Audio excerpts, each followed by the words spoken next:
This tutorial is for week 3 of my Frugal Friday series here in January. I'm pre-recording this video, so I'm not for sure exactly how much I've spent at this point, so I will pop up on the screen what my total is that I've spent for January so far on sewing supplies. I'll be honest, I did forget that I have 2 subscriptions that will probably come out. I didn't pause them. I didn't think about it, but even if I would have, I wouldn't have paused them anyway. One of those is the Heartwood and Hide tag-on subscription. It is one of my favorite things in the world to get my package every month. I'm not pausing that. The other one is going to be sewing blurbs. I've waited for so long to get on with sewing blurbs, and now that I'm on, I'm not pausing that one either. I love tags. It is just something that's fun to me. Also, I will probably this week or next week have a shipping fee that I have to pay for my strike materials. I am a strike sewist, so you kind of agree in advance with a contract that you're going to work for them and do these things. So to leave them just out in the cold like, oh, I'm not doing it this month just because I'm not spending money feels really kind of shady to me. So I wouldn't want to do that to them. So I will have to pay the shipping on those materials whenever they're being sent. Other than that, for today's tutorial, I'm choosing something kind of quick and easy. So my tutorial for this week is a pattern I have not sewn before, but I'm super excited to sew it. This is a free pattern, of course. And I did buy the templates for it. Now, I bought the templates a while back. I actually bought them on Black Friday from that template shop. You only get 2 templates, and then you get another piece that has the measurements for 2 pieces that you would need to cut out. It might seem crazy to pay for templates for a free pattern, but this pattern is one that I know I can use to replace one of my best sellers at my craft shows. Coin pouches do so good for me at my craft shows. I always sell out. So I was wanting to get a set of templates anyway. I saw this, I knew it was perfect. So this is the Zip It Janice from Sincerely Gem Patterns. It can be used to just sew a very simple coin pouch, but she has a couple extra things in there. I'm going to talk about some other things you can do if you want to fancy up this free pattern. And I'm going to do some things that are kind of my own version on it. You're going to cut out 6 pieces with this template here. You'll cut out 1 with clear vinyl here.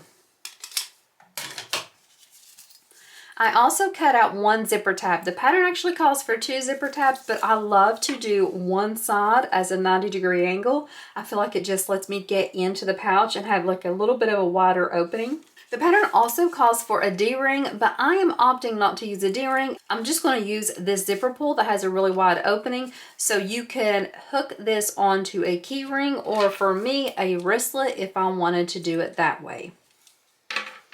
If you wanted to do the D-ring, of course, the instructions are in the pattern. For the zipper, 90-degree angle on the ends.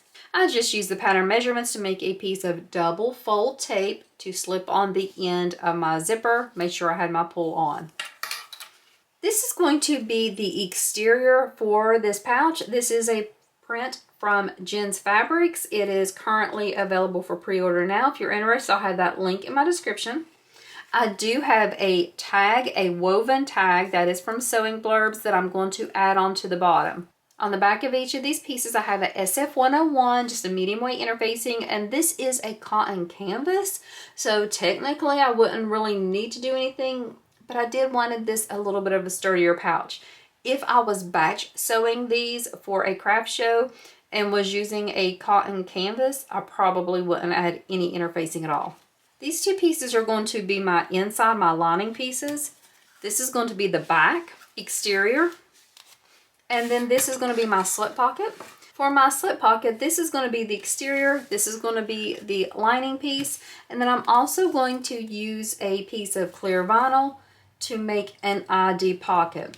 I did decide to add a tag onto the clear vinyl. Some ways you can make this even more fancy if you wanted to is you could add binding around the sides of this to make it look a little more of a polished look for it.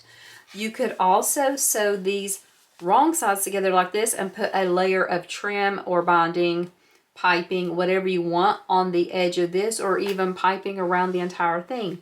With a free pattern, you still can make it fancy if you wanted to by adding unique touches. So don't feel like just because it's a free pattern that is basic and you can't do anything fun with it.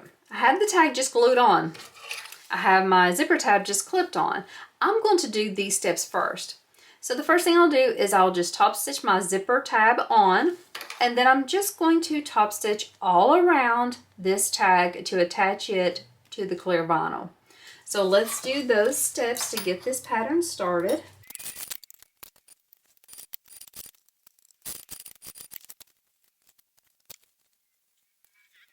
I have my tag sewn on, and I have the zipper tab sewn on as well. This is going to be my slip pocket. You could go ahead and attach the ID pocket now so it just goes through the exterior, but I always like attaching things through 2 layers if I can. It won't bother me if I see the stitches on the lining side of the slip pocket. If it bothers you, go ahead and attach your ID pocket now. But for me, I will take my slip pocket lining piece, my slip pocket exterior piece, put them right sides together, and just use the seam line skein the pattern to sew across the top.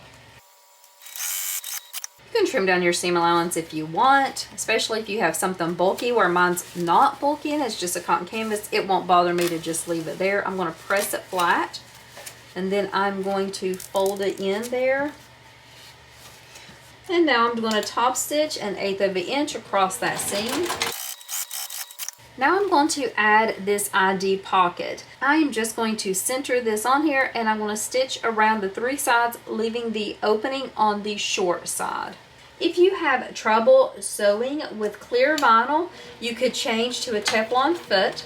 You could use a little bit of sewing oil so that your foot slides along the clear vinyl, but you have to be careful that you don't get the oil on your cotton, which would stain it. You could use Scotch tape on the bottom of your foot if you don't have a Teflon foot. You could also crank your tension up as high as it'll go, and sometimes that will help. For me, my machine doesn't give me too much of a problem with it, but it does depend on the vinyl you have too. This is a PVC, which is not as sticky as a TPU. So there is how that looks. That is for the ID window. That is my slip pocket. Let me go ahead and trim up these threads, and then I'm just going to attach this to the back exterior piece.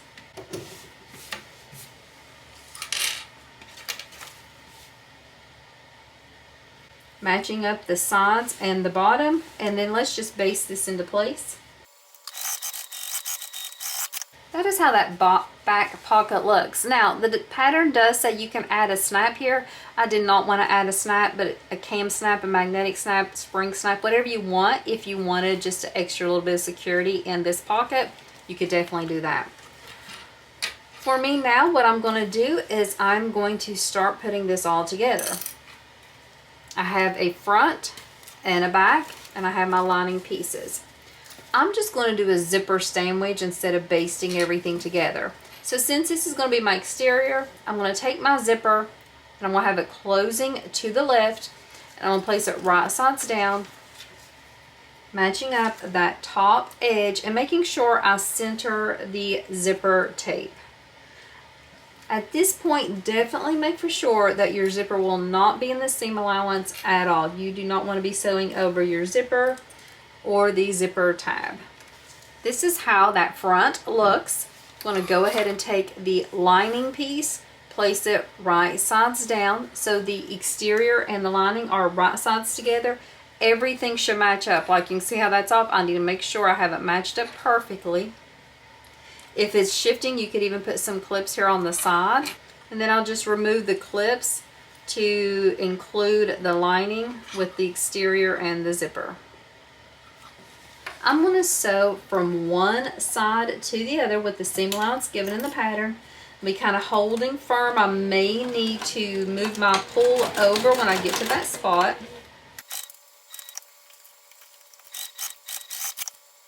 After you have that sewn together, go ahead and flip these 2 pieces so they are wrong sides together. Give a good tug there. Have everything laying the way you want. Sometimes your lining will want to creep up, so just make sure when you're top stitching that you're keeping it pulled down. If you are nervous at all about it, you could even clip it along the bottom, but I'm just going to use my hands to keep a good pressure on it. I am not top stitching from edge to edge. I'm only top stitching where the zipper is. So from where the zipper is folded down 90 degrees to the zipper tab, I will be top stitching an 1/8 of an inch away. Here is that top stitching. This is how it looks. I'm going to clean up my threads on the sides, and then I'm going to do the same thing with this other edge, attaching the back exterior and the back lining pieces. I have both sides of the exterior attached, both sides of the lining attached. I went ahead and opened my zipper part way, and not because I really need to for turning, but just so the hardware doesn't get in the way when I'm sewing around. So now what I'm going to do is I'm going to put the exteriors together. I'm going to put the linings together. I'm just going to fold my teeth so they're going to the lining side, and I'm going to match up the seams here on this exterior piece, clip all the way around. I'm going to sew all the way around, but I'm going to leave an opening there in the lining so that I can turn this right sides out.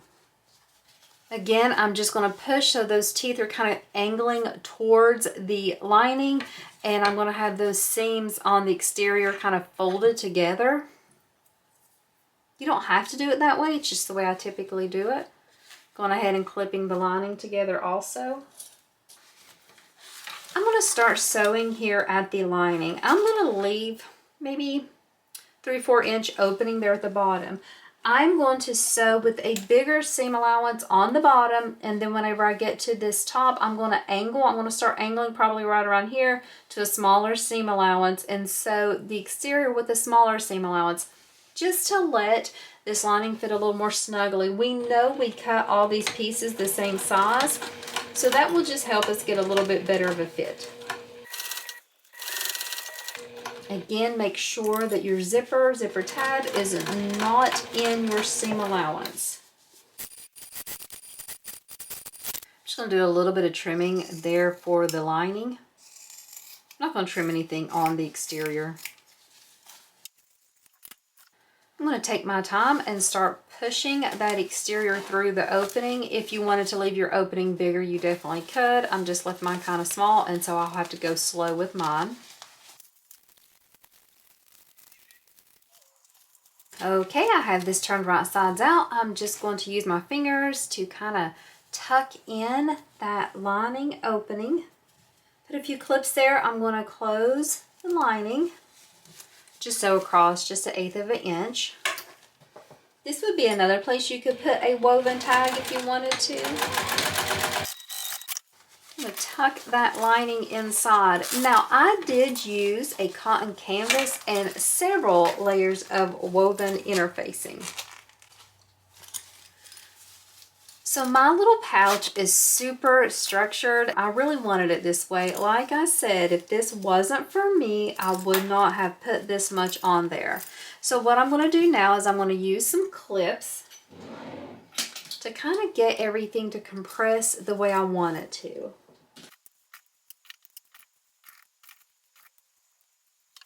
I use these big clips. I got them from Amazon, and they are probably one of my favorite things I've bought in my sewing room because they are so sturdy and strong that I can put them on everything, and it helps compress those seams. Because they're covered with this rubber silicone or whatever, it really helps to not leave indentions on bags and things. So probably what I'll do is I'll leave these overnight. I'm going to take them off to show you how everything looks, but I'll probably come back and clip them and leave them on longer just to help. But this is so cute. I love the fabrics I chose. This one is for me, and so I wanted really quirky materials on it. I wanted this tag. It says Make History because these are historical kind of classic monsters, and I really wanted that. I put this tag on the back just to remind me that life is tough, but so are you. I thought that would help me whenever I'm taking this out running errands and scared of all the people in the world, that I had a little reminder that I can get through it. This does have a slip pocket on the back. This ID slot will be great for cards. The lining fully closed inside. The templates I bought were from my template shop, and I really will be using them For my other versions, whenever I batch these, like I said, I will leave off the interfacing. It'll make it a lot quicker. I probably will still add the tags and everything just because I like sewing them and it's fun to me. Coin pouches are one of my best sellers at craft shows, so having the templates is going to make it so much easier for me to get through a big stack of these. This is the Zip It Janice from Sincerely Gem Patterns. It is a free pattern. Some things we could do to make this a little fancier is you could add binding or piping around the bottom of this to add a little bit of contrast. If you'd like to see either of those versions, let me know. You could also add a row of binding around your ID slot just to make it stand out a little bit more and be a little fancier there. Super cute pattern. I can carry this one as a wristlet whenever I just want to run in the store real quick and grab something, or if I'm out at a park and just want to have some cash on me, or if I'm just out and don't want to carry anything too heavy. I love the way this turned out. Super cute. So here is the third free pattern in my Frugal Fridays for January. Let me know if you're liking these tutorials for free patterns and if you have any plans to sew me these. If you have a free pattern you'd like to see me sew up, let me know too. And thank you so much for watching another video of mine, and I hope you have a wonderful day today.